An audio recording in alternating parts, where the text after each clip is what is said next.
Graça e paz, amados em Cristo.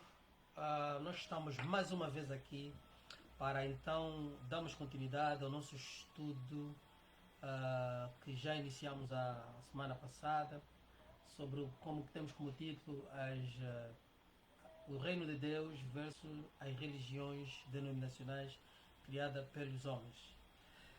A semana passada nós falamos da diferença entre o reino dos céus e o reino dos homens, porque eu referi-me até aqui, por acaso, que quem me antecedeu, os que me antecederam, eles nunca não fizeram esta diferenciação entre o reino dos céus e o reino dos homens. Eles trouxeram a mesma definição do reino secular para poderem aplicar ao reino de Deus, que isso não consiste na verdade, porque há uma diferença muito grande entre o reino dos céus e o reino dos homens estabelecidos na terra. E essa diferença nós trouxemos a semana passada. Eu vou recapitular antes de entrarmos no título. Nós temos o estudo de hoje, nós vamos ter, na verdade, deixa aqui ver, nós vamos, o estudo de hoje vamos querer cobrir dois temas principais que, deixa-me aqui só baixar um bocado. Opa, não é isto que eu queria. Vamos lá ver onde está. Vamos trazer aqui. E pronto, acho que agora está bem. Não. Pois, nós vamos trazer aqui esse estudo. Amém. Trazer esse estudo, na verdade. Como é que abrir isso? Deixa eu abrir aqui.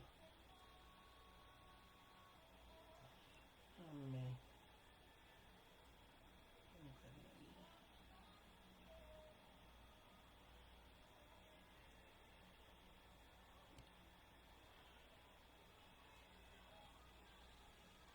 Amém.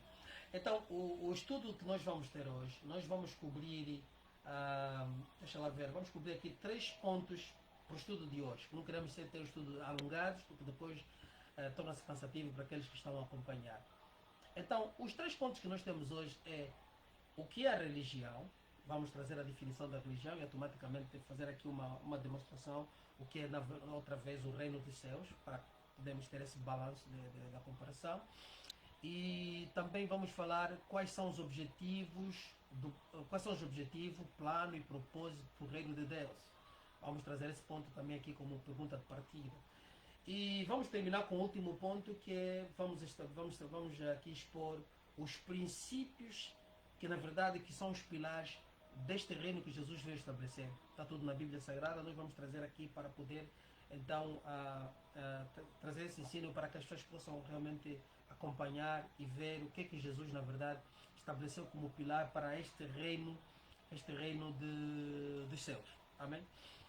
E só para dizer também, quando eu digo, muitas vezes eu vou dizer reino do céu, reino de Deus, é o mesmo reino, amados. Não existe aqui uma diferença, é o mesmo reino. O reino do céu, Jesus fazia referência porque, estando ele na terra, estava se referindo à proveniência do reino. Mas o reino do céu é o mesmo reino de Deus. Amém? É o mesmo reino que estava a ser estabelecido no princípio, no jardim do Éden, com Adão e Eva. E este reino que Jesus vai voltar, o Senhor vai voltar a restabelecer e reinará para todo o sempre. Amém? Então, vamos lá. Para recapitularmos a diferença que nós fizemos na semana passada com relação, eu vou ser assim um bocadinho rápido porque, por causa do tempo, as diferenças que nós apresentamos foi de que o reino, eu vou falar só do reino dos céus agora, já não vou falar do que é o reino dos homens, mas vou trazer aqui, vou fazer essa ênfase ao reino, a diferença com relação ao reino de Deus. Então, a primeira diferença que nós podemos apresentar é dizer que o rei é eterno. O reino do céu, o seu rei é eterno. Quer dizer, é um rei que não foi criado, é um rei que existe para toda a eternidade. Amém? O segundo ponto é dizer que o reino de Deus é indestrutível. Quer dizer, um reino que não pode ser destruído. Terceiro ponto, nós vamos dizer que o reino de Deus é eterno. Assim como é o seu rei, o reino também é eterno. No quarto ponto, podemos dizer que o reino de Deus é um reino de equidade. Aleluia. No quinto ponto, nós estamos a dizer, estou a recapitular o passado. No quinto ponto, vamos a recapitular novamente que o reino de Deus é um reino de justiça eterna e verdade. No sexto ponto, nós vamos dizer que o reino de Deus, os cidadãos foram escolhidos pelo Rei Eterno, comprou-os com o seu sangue e vida. Este é o preço que custou o cidadão. Deus comprou esse cidadão com sangue e vida. Aleluia. No outro ponto que vamos ter, vamos dizer o sétimo ponto e último, é dizer que o reino de Deus é de total dependência de Deus pela providência. Os cidadãos servem ao rei em amor e gratidão pela graça. Prestam honras e glórias apenas ao rei. E todos são conservos no reino. Aleluia. A honra e a glória é prestada apenas ao deixa eu ver se essa lâmpada não está nada muito boa aqui. Deixa eu ver. A honra, vou ficar assim já. Muito claro. A honra e a glória é prestada apenas ao Rei Eterno. Aleluia. Então, estas são as linhas que nos trazem a diferença com relação a este reino eterno. Aleluia. Então hoje também nós temos aqui o ponto para falarmos da religião, já que a comparação agora vai ser, comparamos o reino do mundo com o reino de Deus. Agora nós vamos fazer a comparação entre o reino dos céus e a religião, a diferença que vai existir. Tudo que os pontos que eu aqui apresentei são os pilares que sustentam a definição deste reino de Deus, do que ele é, do que ele representa. Então, mas nós vamos agora fazer uma diferenciação apresentando a religião. O que é a religião, afinal de contas? A definição mais simples da religião que nós temos e podemos apresentar é de que a religião é uma agremiação, vamos dizer, um grupo que se reúne, é um corpo que se forma, é uma associação que se forma, e pode ser singular também, particular, individual, com este rito que é o ato de servir, ok? A religião tem o ato de servir, honrar, adorar, prestar culto, reverenciar como forma de agradar ou satisfazer a uma determinada entidade que se tem como supremo ou divino. Então ali vimos que isso associa a todos, associa o hinduísmo, o judaísmo, o budismo, o islamismo, todas essas religiões se enquadram nesta. E para além das outras religiões que muitos pensam que não é religião, como no caso dos desportos, de outras coisas que podemos também, mais uma outra oportunidade podemos falar disso, vamos deixar. Mas aí também existe essa forma, é uma religião. E como também partidos políticos, na verdade, que são, na verdade, uma religião, muitos deles. Amém? Então, mas nós estamos aqui especificamente a falar de religiões como religiões da alma, ok? Então é isso que nós vimos. O ato de adorar, prestar culto, reverenciar, servir, honrar, como forma de agradar ou satisfazer a uma determinada entidade que tem como supremo divino. O judaísmo entra nisto, porque os ritos que eram feitos eram forma de agradar ao divino Criador, eram forma de poder se achegar a Deus. Então fazia-se aqueles ritos como forma de expiação de sangue, limpar o pecado para poder chegar-se a Deus. Aleluia. Onde é que se enquadra as outras religiões? Todas elas se enquadram também aí. Mas o mais agravante que nós vimos aqui é, notamos que a definição também abrange a própria a religião denominacional cristã, as religiões denominacionais cristãs. Essas que se dizem ser igrejas de Deus, essas que têm as suas instituições regularizadas, nomes, tudo. E vimos que o ato é o mesmo.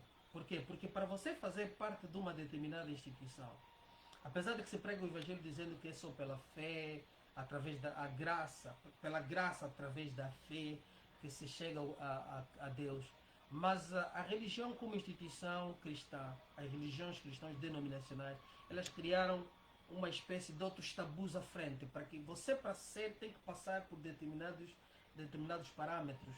E isso não é de Deus, isso não é a vontade de Deus, nunca foi. Amém?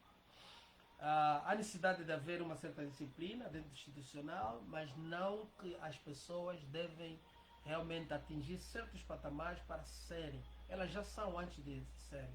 Amém? Porque Deus chama o seu povo, Deus chama os seus escolhidos, mesmo eles sendo ainda pecadores. O que é que ativa? O Espírito Santo apresenta a graça através da mensagem.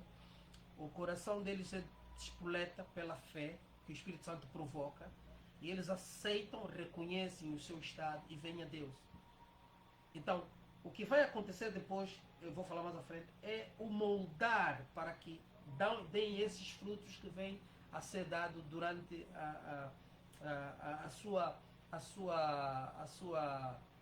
o seu pelório, a sua vivência, a sua estadia dentro deste corpo espiritual invisível que Deus criou. Amém? Então, o segundo ponto, já falamos dessa diferença, já acho que é possível entendermos o que é religião e entendemos o que é o reino, a diferenciação, pelo aquilo que eu acabo de passar. Amados irmãos, a pergunta de partida que temos no segundo ponto é: quais são os objetivos, plano e propósito do reino de Deus? Ok, sim, porque estamos a falar de um reino existente. Este reino veio a existir. Qual é o propósito que Deus tem para com esse reino? Qual é o objetivo? Qual é o plano do Senhor com o reino? Nós podemos apontar aqui 3 pontos principais. Vamos começar com o primeiro. O primeiro ponto é dizer que o objetivo de Deus estabelecer o reino na terra é a salvação. Essa salvação não acontece de outra forma senão através do arrependimento, como eu já estava a tentar explicar, através do arrependimento dos pecados. E esse arrependimento só acontece porque tinha apresentado a graça, o Evangelho da graça. E a fé em ti e cria este arrependimento dos pecados, ao reconhecer o estado de condenação que você está, ou que o ser humano está a viver. Esse reconhecimento também parte para o segundo reconhecimento, que é o reconhecer que Jesus Cristo morreu por nós para nos salvar dessa perdição, dessa podridão, dessa condenação legal exposta para nós. Este é o primeiro passo, é o primeiro objetivo ou plano que o Senhor tem. O segundo podemos descrever, deve haver outros mais que vão alimentar mais essas linhas, mas nós estamos aqui basicamente a dar um estudo básico, queremos também mais contribuições para que nós possamos realmente interagir, para aqueles que amam a palavra de Deus. O segundo ponto que nós podemos apresentar é a submissão que acontece. O plano de Deus é que todo cidadão desse reino, o filho que ele escolheu, os filhos adotivos que vêm para ele, para Jesus, eles possam ser completamente submissos ao Espírito Santo. Para quê? Para testemunhar e testificar a salvação ao mundo que jaz no maligno. Como testemunhar? Testemunhar através da pregação da palavra. Testificar através das obras da fé que serão praticadas por essas pessoas. Amém? Finalmente, o último ponto. O Salvador virá. A promessa do Salvador virá. Se lemos o livro do Apocalipse, lemos as epístolas dos apóstolos e também os profetas, ainda no Velho Testamento, falam dessa restauração final, dessa vinda final. Então nós vimos aqui que o Salvador virá para resgatar o seu povo e fazer juízo à humanidade na presença dos seus fiéis. E reinará e estabelecerá o seu reino para sempre, o reino eterno. Será estabelecido aqui na terra. Este fecha os objetivos e plano, propósito que Deus tem para com a humanidade. Aleluia. Então, esta é a parte, é o segundo ponto. Nós vamos agora entrar no terceiro e último ponto, que tem a ver com os pilares, os princípios deste reino. O que seriam? Quem são os cidadãos desse reino? Como é que eles iriam se portar? Quem são esses? Como os identificá-los? Então nós vamos começar a dizer que os princípios do reino, depois nós vamos encontrar os estudos a serem expandidos pela Bíblia toda, por Jesus Cristo, pelos seus apóstolos, mas o princípio desse reino está estabelecido em Mateus, que nós podemos olhar Mateus 5, capítulo 5 ao capítulo 7, quando ele começa o Sermão do Monte. O Sermão do Monte estabelece os princípios básicos, completos para esse reino. Jesus até faz repetições e até ele faz dissertação, esclarecimento ao longo desse grande sermão que temos aí, que é o sermão que nós devemos todos concentrar. Porque os santos apóstolos, se notar, mesmo nos seus ensinos, eles sempre mencionaram, trazem sempre menção a esse sermão, porque as palavras que eles usam, vês que eles subtraíram desse sermão para poder trazer ao povo. Quando João fala, não há mesmo mundo, nem no mundo há, ele está a tirar do próprio sermão do monte. Aleluia.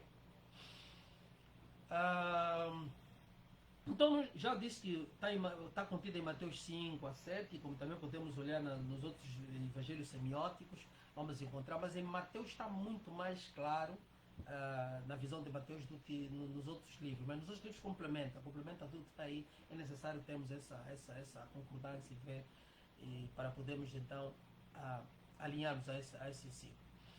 Então, nós vamos começar a debruçar de todos os pontos até o fim, para terminarmos esse encontro de hoje. Amém? Então quero falar ainda dentro do próprio, não vou sair do Mateus, continuo no Mateus 5 até 7, vou terminar no Mateus 5 e 7. Então a Bíblia poderei buscar alguma referência, mas é por aí que vamos falar. Então vamos assim dizer, amados irmãos, o primeiro ponto que Jesus fala, ele fala do pobre de espírito. Meus amados irmãos, pobre de espírito não é nada mais, nada menos, meus amados, não é nada mais, nada menos do que, amém? Do que, na verdade, deixa aqui ver, ok, não é nada mais, nada menos do que uma pessoa que reconhece o seu estado de podridão e de pecado, estado depravado espiritual. Este é o pobre de espírito. Jesus está a dizer, os que vão acessar esse reino, eles serão pessoas pobres de espírito, pessoas que vão reconhecer o seu estado depravado espiritual, que reconhecem a podridão que está neles, como nós todos que viemos a Cristo Jesus verdadeiramente nos entregar. Amém? Ele também fala dos que choram. O que chora é o mesmo pobre de espírito, porque por causa da podridão que ele reconhece, ele chora, almeja, dói-lhe, sente a necessidade de ter essa salvação. Esses são os filhos do rei. Ele fala também dos humildes, aqueles que vêm e se humilham ao Senhor em busca dessa salvação, em busca de receber esse favor imerecido, a graça que o Senhor expõe. Depois ele fala do que tem fome e sede de justiça. A fome e sede de justiça é aqueles que querem, na verdade, quer dizer, se imbuir dessa verdade, do Evangelho, para que seja pregado a justiça ao mundo, que seja pregada essa justiça ao mundo. Aleluia. E podemos usar outras palavras, mas eu estou a ser, estou a querer ser mais culto para não podermos alongar o tempo. E depois ele fala dos misericordiosos. Jesus Cristo fala aqui dos misericordiosos. Essas bem-aventuranças, esse misericordioso é aquele que recebe perdão. E ele lá frente vai explicar, aleluia, esse sermão é importantíssimo. Ele fala aqui,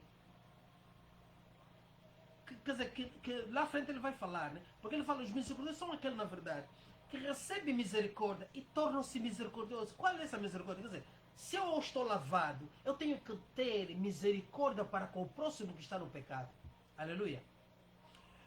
E ele fala dos limpos do coração. Ele é que considera limpo do coração. O Senhor é que considera que você tem limpo do coração por causa da misericórdia, por causa dos passos que você deu, veio até Ele. Então Ele considera-se limpo de coração. Porque na verdade há um efeito desse Espírito Santo que está em ti, que está causando toda esta obra de transformação no teu ser. E depois ele diz os pacificadores. Como se você se torna pacificador? Porque agora você cumpre na missão, sai na missão importante de levar o Evangelho ao mundo, de pregar salvação para que os homens tenham paz com Deus, para que os homens agora se dediquem à obra do Senhor, para que se arrependam dos seus pecados e venham a Cristo Jesus.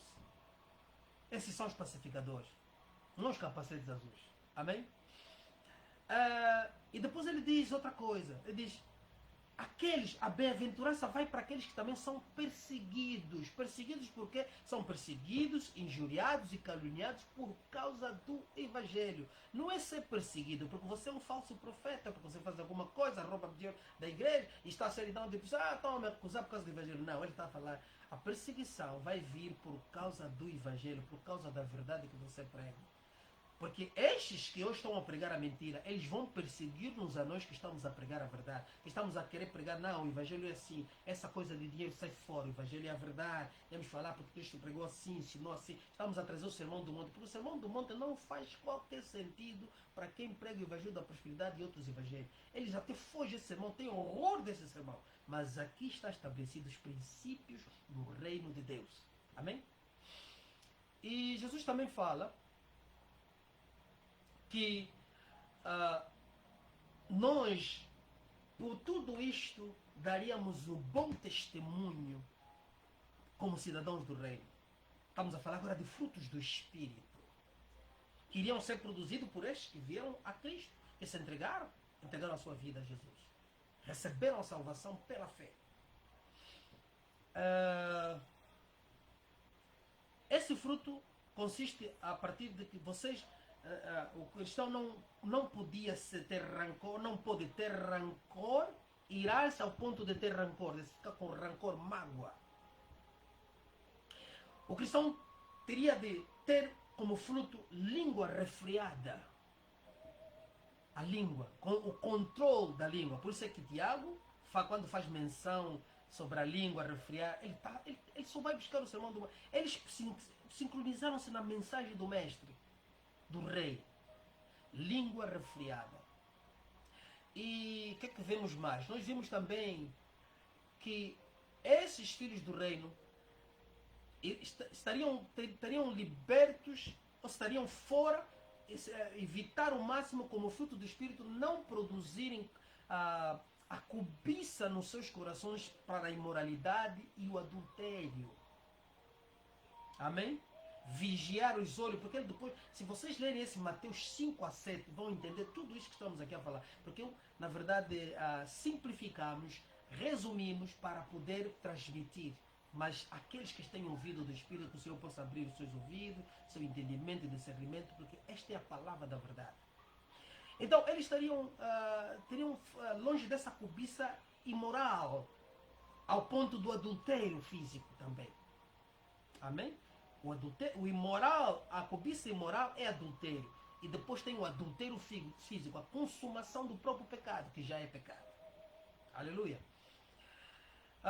E também, esses filhos do reino, eles saberiam que eles devem se distanciar de qualquer forma de divórcio que não esteja prescrita por Deus. Porque Jesus prescreveu que tipo de divórcio podia acontecer. Apenas um único caso que ele cita. Em que forma podia se divorciar. Porque apresenta-se contra este tipo de atitudes e ações. Amém? E depois também Jesus fala, não ao juramento, seja a tua palavra sim ou não. Que não faça juramento, né? Tudo que provém daquilo vem do maligno. Seja a tua palavra sim, não. Jesus ensinou a dizer não. Amém? Às vezes estamos a inventar. Ou seja, a nossa palavra sim ou não. Jesus adverte também, ensina que o filho do reino não deve pagar o mal pelo mal. Deve fugir a esse tipo de coisa. Pagar o mal pelo mal. E depois, os filhos do reino devem amar aquilo que vimos na igreja primitiva. Amar aqueles que os perseguem, que os desejam mal. Não são nossos inimigos. Eles se fazem nossos inimigos, mas nós não somos inimigos deles. Amém? Não gosto muito de usar a palavra inimigo para um homem. E depois, no outro ponto, ele diz que também devemos fazer a caridade em oculto com Deus. Quer dizer, quando fizemos o bem, devemos fazê-lo com Deus apenas. E não fazermos aquilo que a hipocrisia que o judaísmo fazia. E que hoje ainda os religiosos denominacionais continuam a fazer. Amém? Depois, Jesus ensina como orar. E na sua oração, ele na verdade traz os mesmos pontos resumidos dentro da oração. A forma de orar, o que é que devíamos pedir, como devíamos fazer. Ele dá uma linha de oração, os princípios do Filho do Reino, como ora Deus. E então ele diz assim: quando nós jejuamos e oramos, nós resumimos já um ponto, jejuar e orar, não devemos fazer de forma a ser visto pelos homens, e tampouco usar de vãs repetições. Como vimos muitos em religiões ou religiões cristãs denominacionais, falando a Deus, dá, quero, quebra, quebra, quebra. Esses tipos de várias repetições, isso faz aos deuses pagãos, porque eles não têm ouvido. Deus tem. Antes de orar, antes de abrir a boca, Ele sabe o que vais falar. Amém? Em sua oração também, Jesus ensina que nós devemos santificar o nome de Deus, devemos considerar o Deus, devemos tratar Deus santo, honrar, mencionar o estabelecimento do seu reino, a sua vontade na terra como no céu. E também falamos da providência diária que nós precisamos. Não como os outros dizem agora, pede a providência que estava para toda a vida, para te dar hoje. Isso aqui é coisa do inferno. Não tem nada a ver com Cristo. Você não pode pedir a Deus o que estava para te dar durante a vida toda para te dar hoje. Isso é o filho pródigo. Amém? Ainda sobre o perdão, Jesus diz que o perdão, nós devemos pedir perdão dos nossos pecados e também perdoar aqueles que contra nós pecaram. Amém? Aqueles que estão em falta contra a nossa pessoa. Devemos pedir sempre também a Deus o livramento. Os filhos do reino têm que pedir livramento das tentações e do inimigo. O único inimigo que temos, Satanás. Pedir livramento das tentações e do inimigo, que é Satanás. Seja ele demônio, espírito, seja o que for. É o único nosso inimigo que nós temos. Devemos pedir o livramento deste inimigo, que é Satanás. Amém? E ainda, o outro ponto, podemos dizer que o Senhor também, ele faz menção de que, essa referência que nós devemos ter aqui, porque o reino, do Senhor é o reino eterno e a sua plenitude. Ao reconhecimento, isso é uma forma de afirmação de honra. Do Senhor é o reino e toda a sua plenitude. Quer dizer, o mundo todo está incluso dentro disso. Aleluia. Pertence ao Senhor. O sistema é que vai ser destruído e a própria terra, para que Deus refaça para uma nova Jerusalém, um novo reinado do Senhor que vai ser estabelecido na terra. Porque a terra também geme pela manifestação dos filhos santos de Deus, os filhos de Deus, que vão governar, porque ela agora está submetida à corrupção. Até a terra geme com esta maldição toda que está no mundo. E também devemos colocar as obras do reino em primeiro lugar e fugir de toda acumulação de riquezas terrenas. Quer dizer, como se diz em inglês, the pursuit of riches. Quer dizer, buscar primeiro o reino do céu e toda a justiça e fugir dessa andar atrás de riqueza, de ganância. Jesus ensina-nos que nós devíamos fugir deste tipo de ação, que é o que é ensinado no Evangelho da Prosperidade, no Evangelho das conquistas materiais e outras coisas. É algo que não tem nada a ver com o reino. Aleluia! Jesus também nos faz sentir que não devemos fazer julgamentos hipócritas aos nossos irmãos. Porque eu acho que ainda hoje tive um vídeo e falei sobre essas questões. Quando um irmão peca, nós devemos ter essa misericórdia, devemos chamá-lo em oração, interceder e não acusação. Este é o que não julgueis para não ser julgado. Não é chamar o falso profeta, não. O falso profeta tem que ser exposto, porque a Bíblia nos ensina a ser exposto. Ele está falando julgamento hipócrita. Eu sou pecador. Eu não posso de repente me meter porque alguém cometeu um pecado e eu achar que eu não tenho nenhum pecado. Eu posso ter até o mínimo pecado quando desviar uma lapiseira, mas ainda assim é pecado. Então devo prestar atenção a isso. Aleluia. Torne todas e Jesus ensina-nos que nós devemos tornar todas as nossas petições, as nossas necessidades, vencidas diante de Deus. Em oração nós devemos falar dessas coisas, do que nós estamos a vivenciar, da necessidade que temos. Fala isso com Deus. Torna isso conhecida por Deus. Mas não te esqueça, no final diz que seja feita a tua vontade. Aleluia. E Jesus incentiva-nos também no princípio do reino, nos princípios do reino, que nós Devemos sempre procurar fazer o bem que a gente almeja ser feito. Aquilo que nós desejamos que seja feito a nós, nós devemos fazer ao próximo. Aleluia? Aleluia. E Jesus termina com... Temos aqui dois pontos finais, que são, na verdade, alerta. Quando termina o 7, Jesus faz um alerta. Qual é o alerta que ele faz? Jesus diz, cuidado com o caminho largo, porque estreito é o caminho que leva à vida. Ele está a dizer, cuidado com um caminho largo que vai surgir. Porque o que te leva à vida é o estreito. O largo leva-te à morte, o estreito leva-te à vida. Mas ele depois menciona, aqui eu já estou a fazer uma interpretação, porque muitos talvez não tenham essa revelação, mas eu digo assim, depois ele mostra quem é que trazia o caminho. Ele diz, cuidado, ao seguir, ele diz, cuidado com os autores deste largo caminho, que são os falsos profetas. Queriam trazer o caminho largo da perdição. Mas ele diz que nós devíamos nos firmar na rocha, que é os ensinos que ele deu desde que começamos até aqui onde vamos parar no Mateus 7, e todos os outros ensinos complementares, para que sejamos firmes em Cristo, que é a rocha. A rocha é Ele mesmo. Então, amados irmãos, com esta explicação, eu termino hoje o nosso ensino, a segunda parte do ensino sobre o reino dos céus estabelecido por Jesus Cristo versus as religiões denominacionais estabelecidas pelos homens. Então, amados, ficam na paz do Senhor e estaremos juntos na próxima semana, se Deus quiser, para darmos continuidade de todo o ensino que temos ainda com relação a este assunto. Deus abençoe e esteja na paz do Senhor. Obrigado.